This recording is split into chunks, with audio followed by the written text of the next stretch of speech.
Trump is one of the most market-friendly presidents ever, meaning he's going to focus very much on and rate his presidency based on how the stock market does. And so that's good for investors, because if he introduces policies that worry markets, like deficits too big or tariffs too aggressive, he'll see it in the stock prices.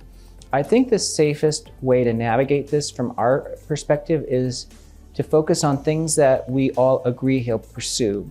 Tom Lee, co-founder and head of research at Fundstrat Global Advisors, has consistently championed Bitcoin as a digital gold asset, predicting that it will ultimately surpass gold in overall market value. Lee's bullish stance on Bitcoin has been reinforced by its impressive performance and strong fundamental factors. In 2020, Lee highlighted Bitcoin's superior year-to-date returns compared to U.S. Treasuries and gold, attributing this success to robust fundamentals. His optimism extends to a bold price prediction, forecasting Bitcoin to reach $250,000 by 2025.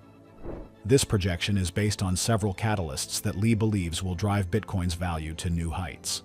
One of the key catalysts Lee cites is the potential approval of a Bitcoin spot ETF, which could significantly increase institutional investment and mainstream adoption. Additionally, he points to the possibility of a U.S. government-backed national Bitcoin reserve, which would lend unprecedented legitimacy to the cryptocurrency.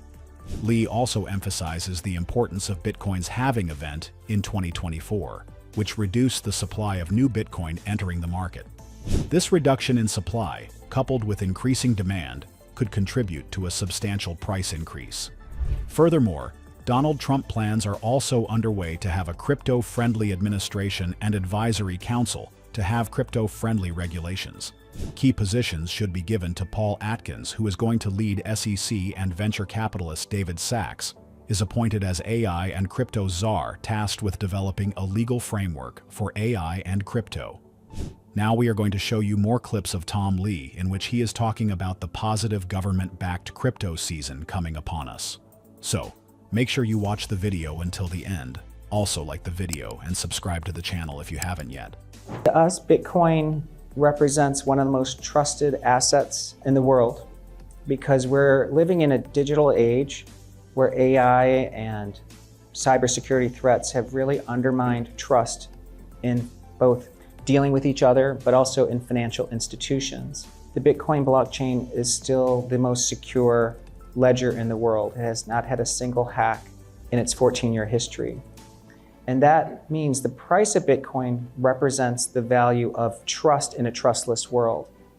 We've been recommending Bitcoin for 8 or 9 years, and it remains, in our view, a core asset. If we look at the price performance of Bitcoin, and we do have to look at price because it's a measure of its trust, it's following very closely previous halving cycles.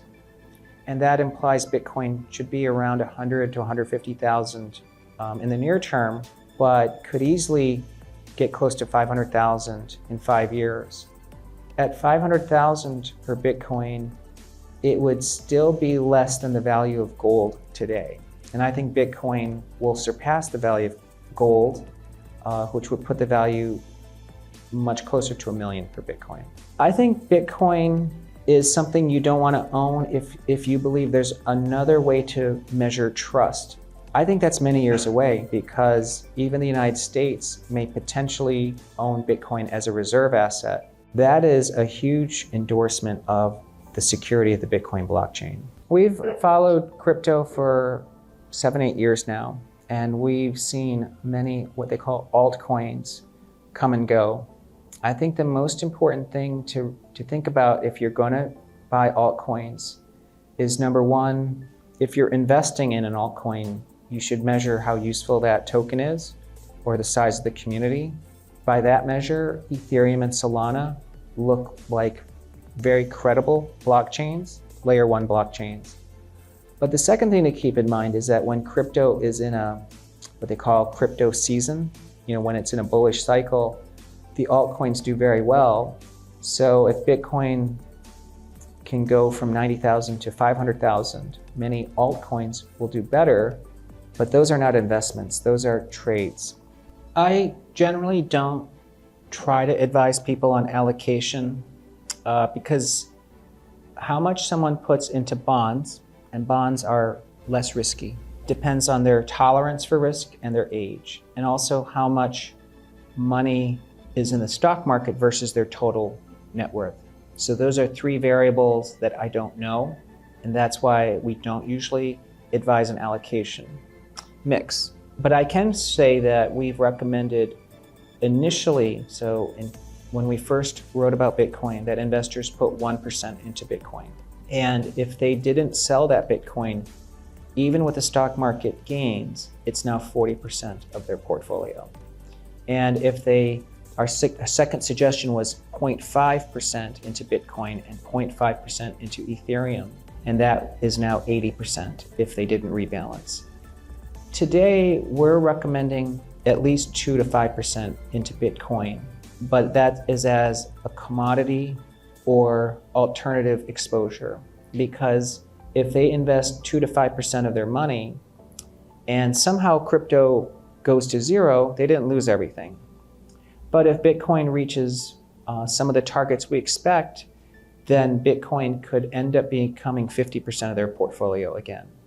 There are many people who are bearish because they say baby boomers are going to take money out of the stock market as they retire. And as you pointed out, baby boomers have been doing this for 8 years, actually close to 28 years if you take the oldest boomer. And if we look at the last 28 years, the stock market has gone up.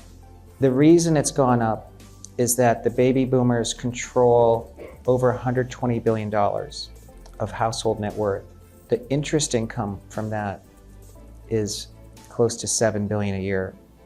Sorry, $7 trillion a year. It's 120 trillion and 7 trillion. I may have used the wrong numbers. The US GDP is 25 trillion. There is so much money saved by the boomers. If the stock market goes up 20%, well, they just made 30 trillion, okay? They're not going to consume their savings. That's a very big misconception. In fact, as you know, household net worth in the last 28 years has exploded. So the boomers are spending a lot of money and living very well, and that's helping the economy, but there's still a lot of money left. And that's going to be transferred to millennials over the next 20 years. There's many people who can model this simply, but the median estimate is roughly 80 to 100 trillion will be transferred to millennials over the next 20 years. The average millennial will be somewhere between 35 and 45 when they receive this money, and that's going to be very stimulative not only for the economy, but will also be stimulative to equities because they're more likely to own stocks than a boomer. I don't know if someone should try to model that precisely because we don't know what the mortality is going to be and we don't know the composition of portfolios.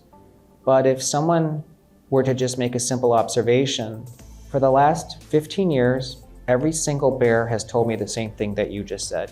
Baby boomers are retiring. It's a headwind for the economy. It's going to be a headwind for stocks because they're withdrawing money. And if they acted upon that, they missed out on 15 years of prodigious stock gains. So that would be my answer. Trump is one of the most market-friendly presidents ever, meaning he's going to focus very much on and rate his presidency based on how the stock market does. And so that's good for investors because if he introduces policies that worry markets, like deficits too big or tariffs too aggressive, he'll see it in the stock prices. I think the safest way to navigate this from our perspective is to focus on things that we all agree he'll pursue. Deregulation, pro-business and market-friendly, which means financials and small caps, but he does want to make the government more efficient and even do tariffs. So I think multinationals are a little more challenging and industrials like defense would be challenging and of course negative for healthcare and energy. From a bond market perspective, I think interest rates are initially rising because of concerns about deficit spending. But again, that's negative for stocks. So I don't think Trump nor his advisors want interest rates to go up dramatically. So I don't think interest rates are going to be the reason stocks underperform. And then from a crypto perspective, it's clear to me that he's pursuing a very pro digital assets platform. I mean, he ran on the idea of Bitcoin potentially becoming a reserve asset. Almost all of his key advisors are large owners of Bitcoin. So I think Bitcoin is going to be very central to the White House initiatives over the next 4 years. And that's all for today. So, what do you guys think about his beliefs? Is Bitcoin going to $500,000 in next 5 years and $250,000 in 2025? Also, make sure to like the video and subscribe to the channel so you don't miss any latest updates about the financial markets.